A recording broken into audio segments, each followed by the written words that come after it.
Bienvenue dans cette nouvelle édition du QJ Week-end. Voici les titres de l'actualité. La République démocratique du Congo retient son souffle. L'accord politique entre la majorité et le rassemblement des forces politiques et sociales acquises au changement pourrait être annoncé ce samedi 31 décembre. Les élections locales auront-elles lieu comme prévu en février 2017 en Guinée? Rien n'est moins sûr puisqu'à ce jour, la commission électorale indépendante ne dispose que de 17% du budget nécessaire. Et puis 2016 a été l'année de tous les dangers en Afrique du Sud, entre lutte de factions au pouvoir, chômage et coût élevé de l'énergie. Gros plan dans ce journal. En République démocratique du Congo, la signature de l'accord politique global devrait intervenir, sauf changement de dernière minute, ce samedi 31 décembre 2016 à Kinshasa. Décryptage des grandes lignes du compromis dans ce reportage de notre correspondant Jacques Amboka, commenté par Fanny Mounichi. Étienne Tshisekedi à la tête du comité de suivi de la transition, alors que Joseph Kabila garde son poste de président de la République jusqu'en décembre 2017. C'est l'un des compromis de l'accord politique entre les signataires de l'accord du 18 octobre et le rassemblement des forces politiques et sociales acquises au changement. Les délégués de ces deux familles politiques ont longuement discuté ce samedi 31 décembre pour aplanir les divergences qui faisaient obstacle à un accord politique. Nous sommes en débat, en discussion au niveau de la plénière 8-8 et nous espérons pouvoir terminer 20h, avant 20h pour que vous ne soyez pas obligés d'apprendre que c'est encore au-delà de 20h. Mais cela ne dépend pas de nous, cela dépend de la nature des débats qui se sont engagés et qui ne sont pas des débats faciles. Sous la médiation des évêques catholiques, le dialogue politique en République démocratique du Congo, deuxième du genre en une année, après celui conduit par l'ex-premier ministre togolais Edem Kodjo, préoccupe l'ensemble de tous les Congolais. Un échec de ces pourparlers laisserait planer davantage d'incertitudes sur le devenir du pays. Je suis heureux de vous informer que ce soir, nous sommes pratiquement parvenus à voir le bout du tunnel, la lumière au bout du tunnel. Les différents délégués viennent de s'accorder pratiquement sur les différents points qui ont fait l'objet de l'examen de présentes assises. Notons par ailleurs que l'accord qui pourrait être signé ce samedi 31 décembre 2016, sauf changement de dernière minute, attribue la primature au rassemblement des forces politiques et sociales acquises au changement. Son application mettra donc un terme à l'exercice de l'actuel Premier ministre Sami Badimanga, qui est issu de l'opposition signataire de l'accord politique du 18 octobre 2016. Certains l'ont vu venir et d'autres pas. Le président burundais Pierre Nkurunziza a évoqué ce vendredi la possibilité de modifier la Constitution pour pouvoir se représenter à la présidentielle de 2020. Il en a également profité pour inviter l'Union africaine à régler la question du versement des salaires des troupes burundaises de la force africaine en Somalie, la MISOM, au risque d'un retrait dès le mois de janvier 2017. En Guinée, la tenue d'élections communales et communautaires au mois de février 2017 semble de plus en plus hypothétique. En cause le manque de financement.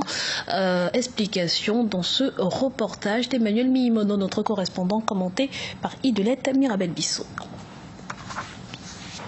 L'horizon est de plus en plus sombre pour la tenue effective des élections communales et communautaires en Guinée. À moins de 2 mois de la date prévue, à savoir février 2017, la question du financement de ce scrutin est loin d'être réglée. La Commission électorale nationale indépendante sollicite 450 milliards de francs guinéens, soit 47 millions de dollars américains. À ce jour, seul 7% de ce montant est disponible. Depuis que nous avons lancé les opérations électorales par rapport au communal, il y a des difficultés au niveau de l'État à pouvoir libérer ses ressources au profit de l'institution, au profit de l'organisation de ces élections. Donc il y a eu quelques efforts, notamment 28 milliards pour être plus exact, ce qui est plus ou moins l'équivalent de 7% des ressources qui ont été libérées. L'Assemblée nationale a dans la loi de finances 2016 voté un budget de 400 milliards de francs guinéens pour l'organisation de ces scrutins. Le gap de 50 milliards, soit 5 millions de dollars américains, doit être financé par les partenaires de la Guinée dans le cadre d'un projet d'appui à l'organisation des élections. Mais à l'arrivée, tout ne s'est pas passé comme prévu. Ces élections doivent se dérouler dans moins de 90 jours. Comme vous le savez, le corps électoral doit être convoqué par le chef de l'État 60 jours avant le scrutin. Donc on s'achemine vers un report de ces élections. Ça coûte cher, il faut le dire, mais ça n'a pas de prix. Donc nous, ce qu'on peut faire, c'est de décliner nos besoins. Et puis après, il appartient à l'État, à l'exécutif, de travailler à ce que ces ressources soient mises à la disposition de la CENI. Outre ces questions de financement qui menacent la tenue des scrutins locaux, la désignation des chefs de quartier et de district est encore en débat. La société civile exige des élections régulières dans ces circonscriptions, dénonçant une menace pour la paix et la cohésion sociale.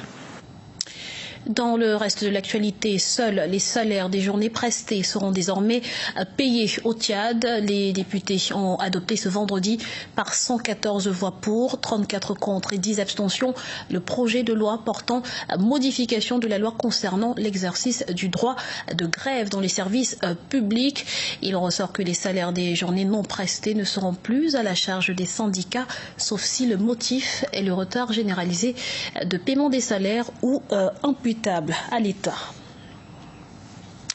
L'année 2016 a été dure pour les grandes économies africaines. La baisse des cours des matières premières et les troubles politiques et sécuritaires ont affecté les performances de plusieurs pays. L'Afrique du Sud, deuxième grande économie du continent, n'a pas été épargnée. On fait le point tout de suite avec Birama Saounera.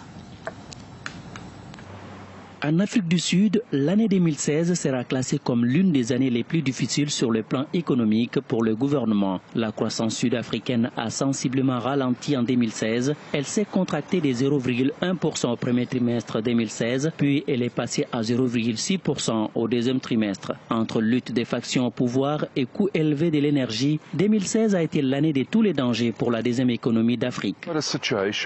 Au cours de ces 3 dernières années, la croissance économique en Afrique du Sud a été très faible. Les Sud-Africains se sont appauvris et tous les observateurs tirent la sonnette d'alarme. Pour l'année prochaine, les perspectives ne sont guère meilleures. Les autorités politiques doivent faire de la relance économique leur priorité. Le fort taux de chômage et la faiblesse du secteur minier ont également eu un impact négatif sur l'économie du pays. À cela s'ajoutent les problèmes de fourniture en électricité. Cependant, le léger rebond du secteur minier en fin d'année 2016 a permis tout juste au pays d'éviter la récession. La crise économique va se poursuivre. Il faut dire que les politiques n'ont pas toujours pris la mesure de la gravité de la situation.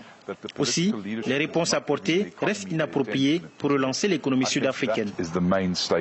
L'Afrique du Sud a connu une inflation pendant la majeure partie de l'année 2016, même si l'année a été une victoire sur le front des notations financières. Pour les économistes, l'Afrique du Sud doit avoir une certitude politique afin de redonner confiance aux investisseurs et relancer son économie. Ainsi, l'année 2017 constitue pour le gouvernement de la deuxième grande économie d'Afrique une année de défis pour la redynamisation de l'économie.